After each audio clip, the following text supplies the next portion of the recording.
Hello there and welcome back to The Closet Historian and back to my studio where today we're going to be doing some embellishing, embroidery, and beadwork. Now I'm not going to be making beaded jewelry and I'm not going to be doing any embellishing on a garment yet.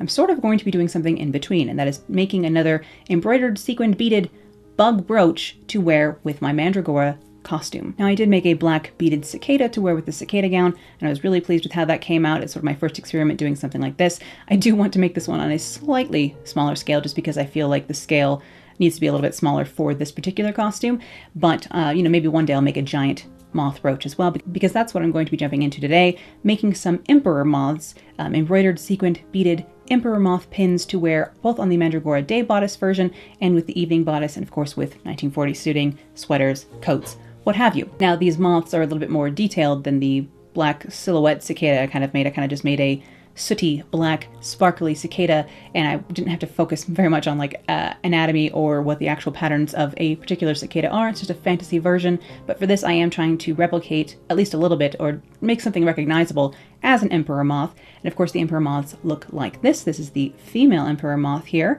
The exact species of this moth here I will put on the screen, but this is the female. It's more of gray tones, like gray and neutral tones with this burgundy sort of accent going on. It's very, very pretty. And then the male of this species has more red and orange coloration as well, and I think both are very pretty, so I'm going to hopefully try and make one of each at least, if not a few, different sizes of them, or maybe with some with wings closed, some with wings open. Not exactly sure yet. I don't have everything exactly in stock. I have a lot of like black beads, but I don't have things in more neutral tones like this. So I'm gonna have to go out and battle the crowds to grab some beads, and then we can go ahead and get started. All right, so I am beginning with a piece of craft felt here, and I have printed out a picture of the moth in about the size I want to try and make this little moth brooch, and I'm just drawing a basic outline of the moth onto my felt here, just so I can get the basic shapes here that I want to incorporate into my embroidery design.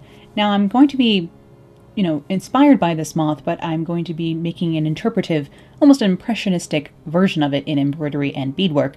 So I'm not going to be following the exact patternation of the moth. I just want it to be sort of recognizable. If you knew about emperor moths, you would be able to recognize perhaps that this is what that was trying to be.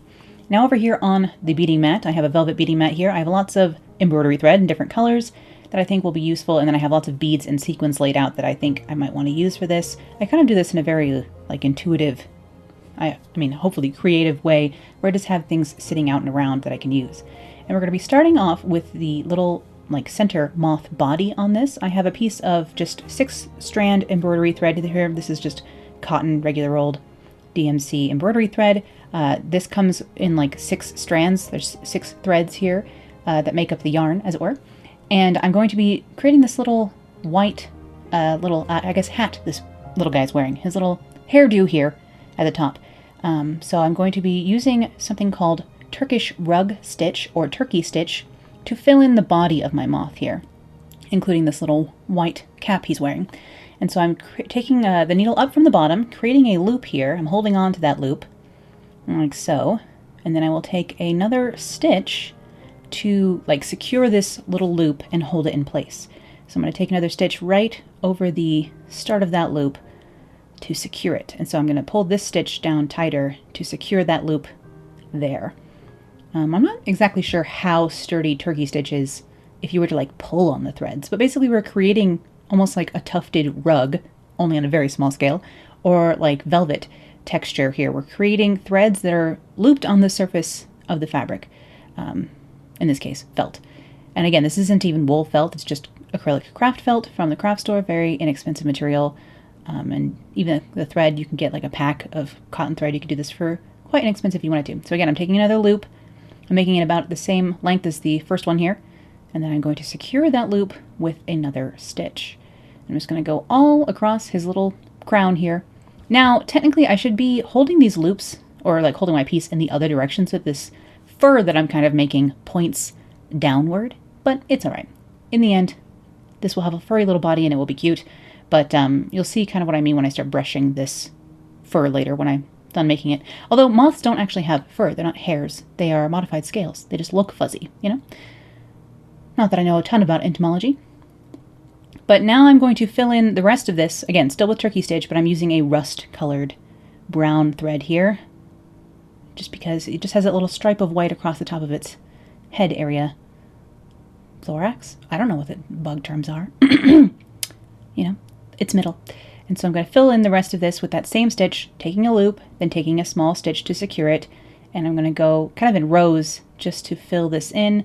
I'm not exactly sure you need to do it as densely as I'm about to do this. You probably could get away with using less stitches than I do, especially if you are planning on cutting the fur quite short. And these loops, because I end up trimming the fur quite short, don't probably need to be this long. But I was just doing it the way that was easiest for me to do this much of it, I guess. Because this does take quite a while. Of course, most of this video will be sped up so that you can get an idea of the techniques I used and how I make these, but alas, this little moth here that I'm making will take me about a day and a half, probably maybe 8 or 10 hours, I would estimate. I didn't actually count, to embroider and bead this whole thing. So if you're looking for a time scale here, I've just woven my thread through a few of the stitches to secure it in the back, and now I have that entire center section filled in with those loops, that Turkish Rug Stitch, whichever it's called. I had to look up the name of the stitches, of course, because I don't remember. But now that I have all these loops, I'm going to cut through the top of the loops. So I have my little embroidery scissors here. I'm going to slice through the top of these loops so that we can have our furry body on this little moth friend. And this is a little dude moth friend because this, of course, is the male emperor moth that I'm working on here now, which are in reality smaller than the females as well. They're smaller but more colorful. And I was reading some of the information about these, and it's really funny because it says that like the male moths are more energetic. As you can see, I can brush the fur up, by the way. But if you brush it down, it creates a very good furry look. But once you have all the fur loops trimmed, you're just going to give this little dude a haircut. So that's what I'm going to do here. I'm going to trim this fur so that it's kind of like rounded, so the fur in the center of the body is longer than the fur on the outside. So I'm just going to give this a haircut here, and then shake all the floof all over the floor, because I can just vacuum that later, and that's easier. So while I give this guy a haircut. But the moths, they were talking about the moths' energy levels or something, like how they fly around, and saying the moths go and find the more sluggish females, which I really appreciated. The female moths, which are bigger and very pretty, and have like bigger, like heftier little bodies as well. I guess they only fly around at night, whereas the male moths fly around during the day as well. These are a species that is the only species of the Saturnae moth that are native to the UK. And again, this is the moth that was used in the background scenes of Crimson Peak, and that's why I have zeroed in on this moth species to use for this costume, just as a subtle, very subtle nod to Crimson Peak. So I'm giving this little guy a haircut, and then I'm floofing his hair around here, just cutting any errant loops that escaped my first round, and just trimming that down. So now I have to decide, how I'm going to fill in the rest of this. And really, this is like a mixing of textures, different embroidery stitches, different beads, and different sizes of beads. If you use the same size seed bead for all of this, it does look a little less interesting to the eye for whatever reason. It's really about mixing textures. You could do this whole thing in French knots, which I'm going to use a lot of French knot embroidery for this, but I think mixing it up and making the textures and shine different, using matte and shiny, sparkly, and just regular gloss beads, almost like gloss versus sparkly, metallic, I guess. Changing the textures up really is what gives these more of a unique look, I think.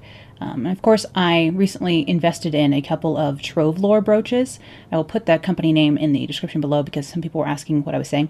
Trove Lore make embroidered brooches of a higher quality than you're about to see here, but this is definitely inspired by Trove Lore brooches, who are an US-based but also Indian company that make embroidered bug brooches that I quite like and want to keep collecting, but because they just take so much time to make, and the Trove Lore ones are on another level. They're very stunning. But what I'm doing here is I'm just creating the eyes that are on this wing with black sequins. So I'm using 2 different sizes of black sequins here, and I'm just stitching those on with a couple of stitches up from the center to the side, down to the center from the side again. And then here I'm going to ring these little eyes down here with white beads. Now these are, I think, size 15 seed beads. They're absolutely minuscule. These white seed beads that I just happen to have in my stash. I have a ton of beads from over the years. I used to work at a bead shop in high school, and I used to make a lot more beaded jewelry than I do now. So I have a ton of different beads laying around. I just grabbed anything that I thought might work color-wise for this. So I have a lot of different things sitting around. But I'm stringing on, I don't know, maybe like 15 or more of these beads, just to go all the way around this sequin, like so. And I'm going to feed the needle back through the first bead to complete this little circle. And then I will couch this down around the sequin. Couching is where you are bringing the needle, like you have something on the surface of the fabric and you want to secure it to the fabric below. So kind of just bringing the needle back up and doing a little stitch around a thread or around a string of beads like this. So you will see me couch this little ring down. This is one of those moth species that looks like almost like an owl's face or something sometimes, because it has these eyes on it, which I think are probably the most distinctive feature of the emperor moth here, are having these eyes. So it's something I definitely wanted to incorporate in the design for this brooch. And of course, again, the idea of doing these separately as little brooch pins that can be pinned on means that A, I don't have to embroider directly onto the costume, and B, means I can rearrange these on the costume anytime I want to. I can wear them with both the day bodice and the evening bodice, and then I can wear them in my regular day-to-day wardrobe. I can pin these onto a coat, onto a sweater, or wear them on a hat, etc. In my hair sometime if I want to. So I like the versatility of making these into pins instead of directly embroidering on the costume itself. So I've done that for both the eyes down here on the bottom. Then I'm going to start thinking about how I'm going to fill in these different spaces and what stitch patterns I want to use to fill in the different spaces. If I want something to be matte or shiny, if I have a bead I think will work for a certain area. And I'm going to grab some DMC Sparkly Burgundy thread.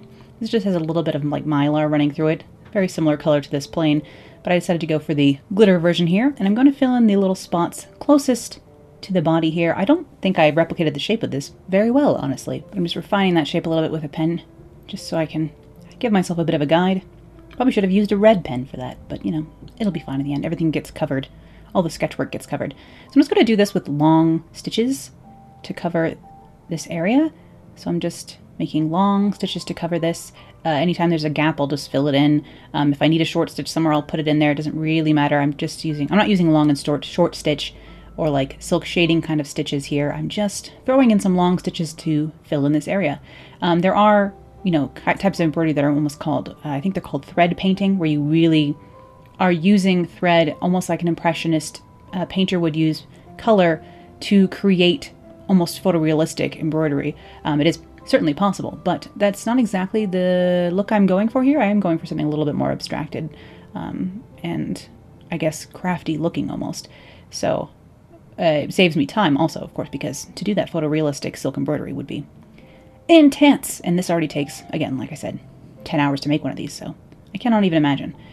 I'm not the most patient of embroiderers in this world. Alright, so I have those little sections filled in with that straight stitch. It kind of gives a smooth but puffy sort of look. And then there are brighter red stripes next to this, so I'm going in with a coral kind of red color. That's just the closest thing I had already sitting around here in the craft room.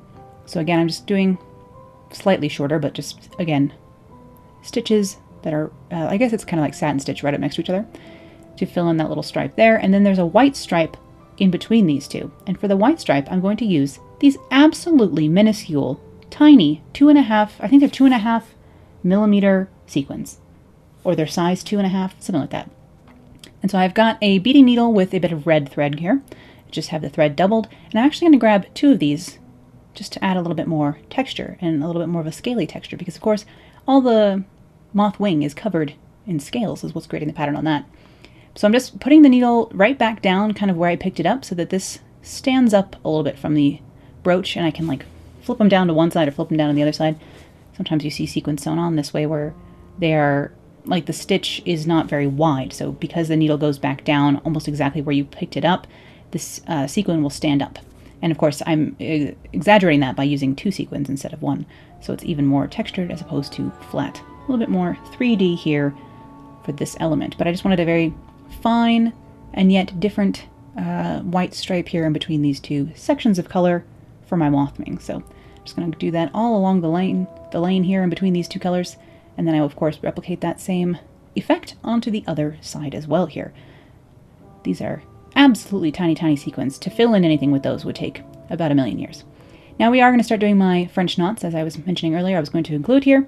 So I have 2 different colors. I have like a burnt orange and then more of an ochre or like a golden orange, goldenrod color here of the cotton embroidery floss. I'm just going to cut a length of each that's the same length, and I'm going to separate these 6 threads and grab 2 threads of each of these colors for a, the yarn I'll be using is going to be two threads of the dark orange, two of the lighter orange, just to mix these together. I did this a lot, thread mixing of the colors here. I did this a bunch for this brooch and for others that I made this round. You'll see in the rest of this video, I ended up mixing multiple colors of threads, but here I'm just using 2 strands of each the dark orange and the light orange. So I have a thread that's a little bit thinner than anything we've used so far. I've been using the full 6 strands so far, but this is going to result in a little bit smaller French knots than if I were to use a full 6 strands. And I like mixing the colors because it gives a good, like, random mottled appearance, almost like the scales on these wings of this moth. So to create the French knot, I come up from the bottom, I'm going to wrap the needle 3 times, and then I'm going to go back down really close to where I had brought the needle up. Not exactly in the same hole, but really close nearby. I'm just going to slide and I spin my needle sometimes. It needs a little bit of a turn, so I kind of just like twist my needle a little bit and pull that down to create this little knot that sits on top of the surface of the work. Of course, the finer your threads, the smaller the knots. I believe there's actually a type of knot embroidery that was used in China that I think they call it the forbidden knot now or something like that. I think sometimes it is referred to as, because the knots were so fine and small that you would, you would lose your eyesight almost doing them. But the work is absolutely beautiful, of course.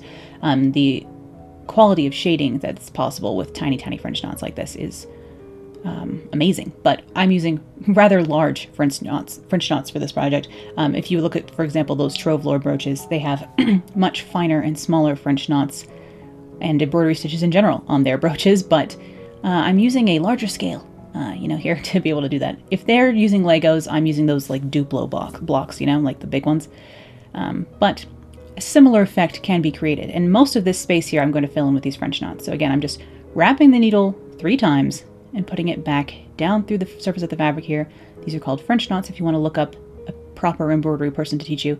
I ended up throwing in a few more turkey stitch loops at the bottom of this in both that rust color and this burgundy to kind of incorporate that in and create a little bit more fuzz at the base where the wings were kind of overlapping the body, technically, kind of, sort of. And then I'm just using split stitch to separate the 2 wings down here, which is where you take a stitch and then you kind of do a back stitch into the last one so it splits it a little bit. So I just have, you could throw some running stitches in here. Just some stitches down the center, just to create a tiny bit of shading in between my wings. And I'm never tying a knot in the back of this. I am just like feeding the thread through some of the other stitches to be able to turn it off. Again, if this were to receive tons of tension, they might come undone, but the back of this will be covered with another piece of felt eventually, so I'm not worried about it. You can see also I did a row of burgundy French knots around the white beads that we put around the eyes down here on this bottom wing. So I did a row of burgundy French knots around that just because, again, kind of corresponded with the pattern of the moth that I was looking at, to have some red around there as well, and then I'll fill in the rest with orange. So back to doing all these tiny French knots. I'm just going to fill in the rest of this and onto the other wing as well. Lots and lots and lots of French knots for this project today. Now I'm going to go ahead and switch back to a beading needle and my red, it's just red Gutermann all-purpose thread that I'm using on this, doubled up on this beading needle here. And I'm just going to, again, sketch in an outline for myself on these wings, and I'm going to go ahead and bead the rest of this wing here. For this kind of gradient down here, it has like a dark layer, or a dark row, and then a brighter orange again. I'm going to go ahead and take these seed beads you see sitting here. I believe these are size 11 seed beads. I have some matte, like garnet colored ones. I'm going to use that as my darkest color. Then I have this more bright garnet color in a classic seed bead. And then I have a sparkly orange bead that I'm going to use as the last bead down here. And I was thinking I was going to use 4 beads, but I ended up going for 3. So I'm just creating a gradient down here using beads. Of course, beadwork is used in many different cultures over the years and ages. This is just a very simple way to create a gradient using those beads. Of course, if you've ever seen indigenous American beadwork, it is absolutely stunning. And then, of course, there's like French couture beadwork from like Chanel and Dior and those guys, especially during the mid-century, or Balenciaga. Amazing beadwork created by embroidery houses in France like Lesage and such. And there's lots of Luneville hook. What is it called? Ooh, that's what Lesage uses. Tambour embroidery with sequins and beads. Especially like think of like 20s dresses or Titanic era dresses. A lot of beadwork out there. This is the very simple, just taking a couple stitches, sliding some beads on kind. But I just went all the way across those bottom wings with that gradient of beads, to create a little bit of, again, different texture down there. The beads are almost the same texture as the knots. They're just like shiny and enameled as opposed to, you know, matte like the knots are. So they're of similar size to those knots down there though. And then up here I'm just using that ring of beads technique again to circle the sequence at the top wing here. And then I filled in the other side so I could get an idea of what I wanted to do. And then I'll do the same on this other side here. So again, I've mixed my threads for another section of French knots here.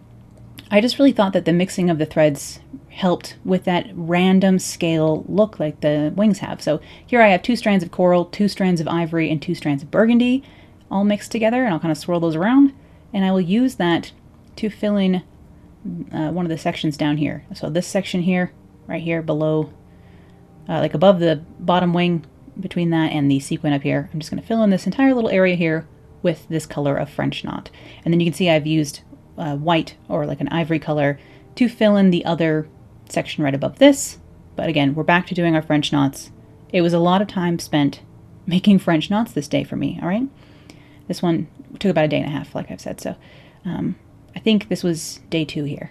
I finished the other wing and then I was like, I have to go to bed. It's midnight. And then I came back and finished this side today. Or not today, but the next day. As I speak to you now, this was a couple of days ago, and I actually ended up making a beetle yesterday, which I want to make more of them, but I need to start working on the mandragora bodice, of course, because otherwise I'll have nothing to pin these onto. And we all want to see the finished costume, don't we? Yes, including me. But here I filled in that small area, and then I filled in around the sequin again in that kind of weirdly organic sort of shape. And then I'm going to grab my beading needle again. And this little red section here at the tip of the wing over here, I'm just going to do that in these garnet colored seed beads. So I'm just going to string on about 5 of those. And again, once I get, you know, more than 2 or 3 seed beads, I like to couch them down. So again, I'll do a few additional stitches along the length of this to secure them. But I'm going to put another row underneath that, about 4 beads maybe, 4 or 5, just to create this kind of little red tip out here. Again, I'm exaggerating whatever colors I want to and ignoring details I don't want to include. Again, it's an impressionistic kind of way of doing this. You could make these as photorealistic as you desired, but your stitches will have to be quite tiny because these moths are actually quite small. I think this moth is probably maybe at least a ½ inch to an inch smaller than this at its full size even. They also have these little black bits on the tips of their wings, so I put in a couple of matte black square-shaped seed beads down there, just again as a different little bit of texture. Will you notice from far away? No. Will you notice if you're looking very closely? Yes. All right, so I'm grabbing some garnet-colored metallic sequins here. And again, I'm going to use that same technique we used with the sequins earlier where I put the needle back down directly in the same spot I picked it up. And I'm going to stand these sequins up along the bottom rim of what all the details I have going on so far. So I'm putting these in along the bottom of these French knots. Again, I'm just using 2 sequins and then putting the needle back through where I came up so that they stand up straight. I want these to be almost like a black line here. But of course they will catch the light in certain directions because they are still a metallic sequin in there.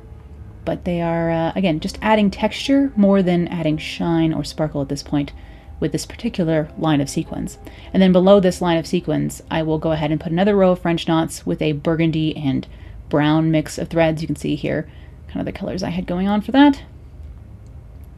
But now I'm going to fill in the top of the swing here with a different set of colors for the French knots. So up here I have 2 strands of gray, a little bit of that rust color from the middle of the body to tie that back in, and then again the ivory. And I'm just going to do like a long row that's like 2 knots high up here and just fill in all of that space just like the other side. Again, it's just a lot of French knots for this project, let's be honest. Once again, I'm going to be using doubled up sequins down here to finish the wings of this. I've started in this little tiny section here, and again, I'm grabbing a smaller sequin and then a larger one, just layering those on top of each other, and again, I'm putting the needle back down almost directly where I had brought it up, and then I will fill in this little area with that same kind of stitch. The way that these are layered is that I do another row right underneath that is just a tiny bit lower to create this kind of scaled effect, almost like a mermaid scale or fish scale effect. But again, I am just using the same stitch where it's like you come up through the fabric, feed on a couple of sequins, in this case one smaller and then one larger, just because I probably would have used large white sequins if I had them in stock, but I didn't. So I'm layering a pearlescent sequin on top of an iridescent sequin. Again, mixing colors and textures here, which is nice. goes with the theme, and then putting the stitch right back down where I had brought it up, basically. And it creates this like raised sequin that can either lay down or stand up depending on how you manipulate it with your hand. I know this is not in very good focus, but hopefully you can kind of interpret what I'm doing here. I'm layering these quite close to one another so that they overlap like scales. Again, this looks kind of nothing like the actual moth does, but at this point we're getting quite artistic with it, you know? And I'm just manipulating these so that they lay nestled up into each other properly, because I am putting them quite close together. So I'm making sure they overlap or underlap the way I like. And after I had got all these clear iridescent sequins on, it really was looking a little weak down here still. So I ended up putting a last third row underneath these iridescent sequins of gray, as you can see on the other side. So you'll see me add those in a moment as well. But I'm just trying not to get my threads tangled here as I stitch these on. I am just using a taupe color of Coats and Clark here. Again, all-purpose thread to do this. Of course, this kind of project you could do with wool crewel work threads, which would be amazing. You could do it with all silk thread if you wanted to. Again, mixing and matching if you had different types of embroidery threads available to you, or even using some silk threads with some cotton threads and mixing the colors like I've been doing for this would be fun. So there's an endless opportunity of, you know, options here. This is just using mostly what I had around the craft room already to try and make these. I did pick up a couple of bundles of different embroidery threads in pertinent colors at the Michaels and some more craft felt, but this is, I can have the list of actually materials for this in the description, but it's just, you know, mostly time is the most impossible part of this because it takes so many hours to make these. So that is the biggest problem, but they're not that expensive to make, I suppose. And again, I'm switching over to the dark gray.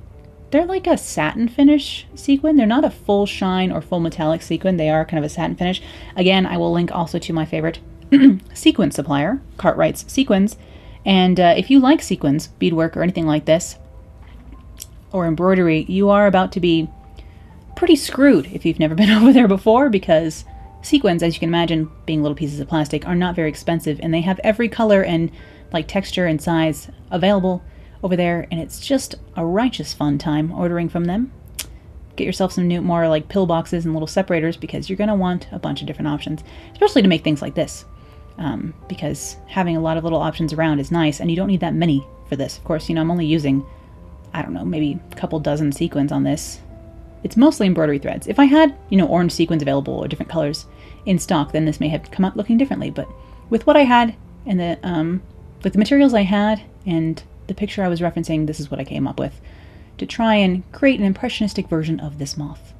And again, I'm just filling in another last row underneath these, making sure they overlap, using that same stitch, just where I take a tiny stitch with the sequins threaded on, basically, until I have the bottom of that wing all done. And then again, I'll just feed my thread through.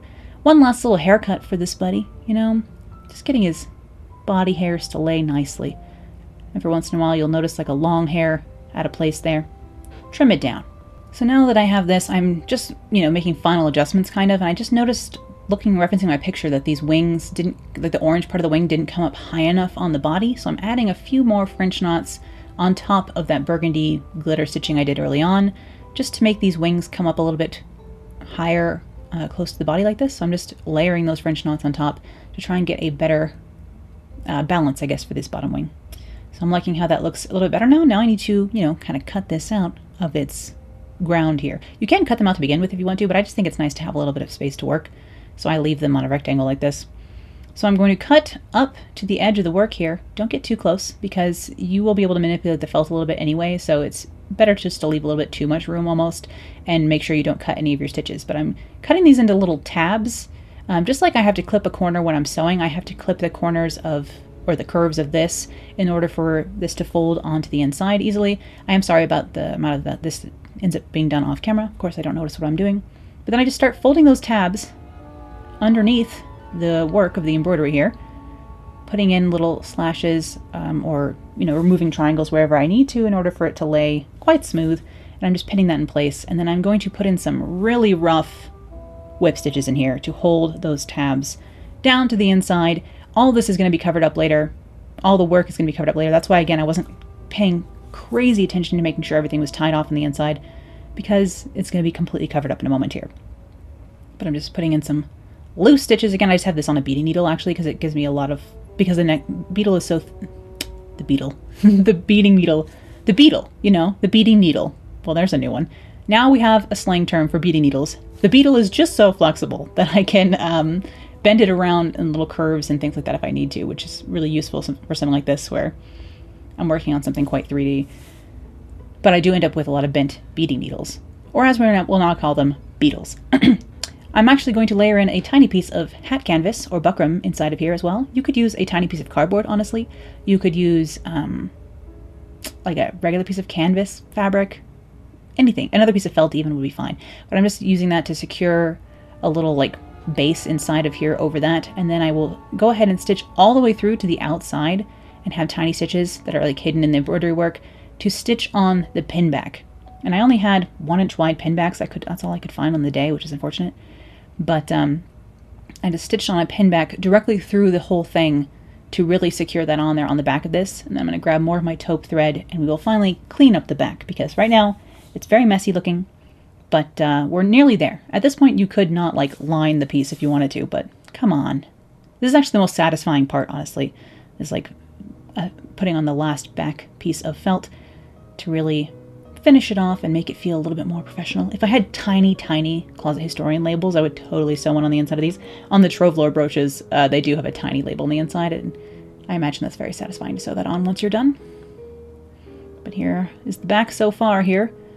It is still quite flexible. Now this little guy here, I'm going to cut 2 slits in this so that the ends of the C-clasp for the brooch clasp poke through.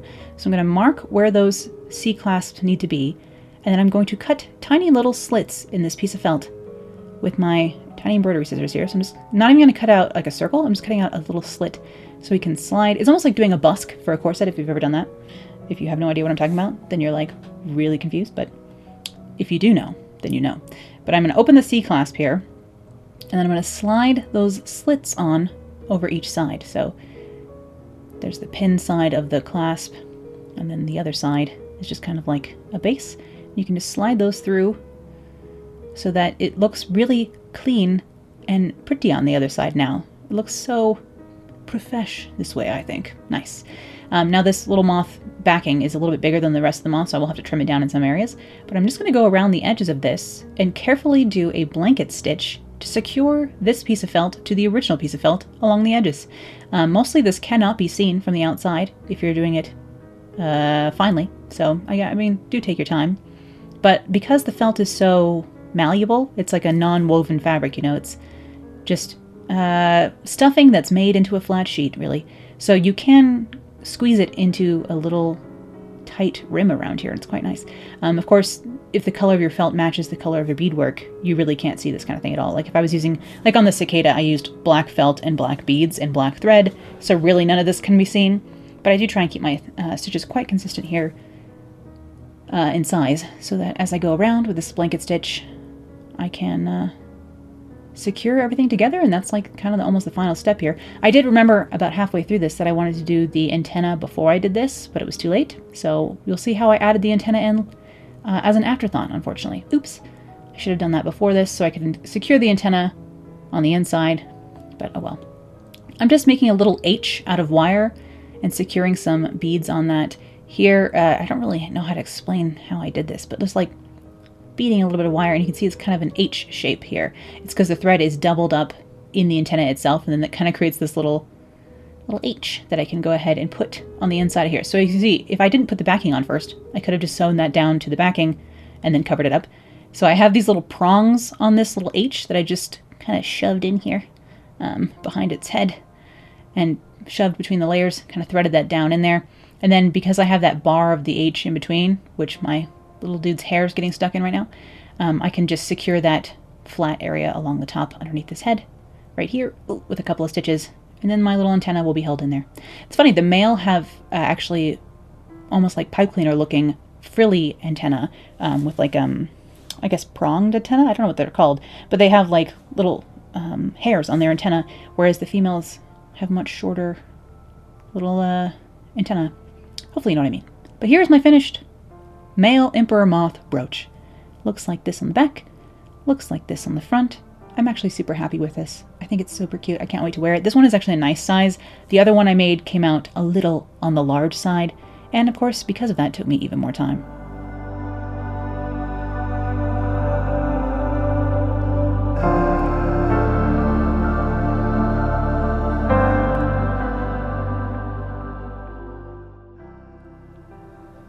So here is that again, the back and the front.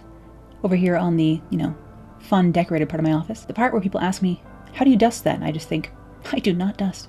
Dust is part of the look, everyone. But here's the larger one I made, the female emperor moth. It came out quite large. And I have a lot of that turkey stitch in the middle, as you can see, for that super floof situation. But otherwise, these are all the same techniques, all the same knots, and similar beads here so that they will still match together quite well. And then I ended up yesterday, while I had all the materials out, trying to make a beetle.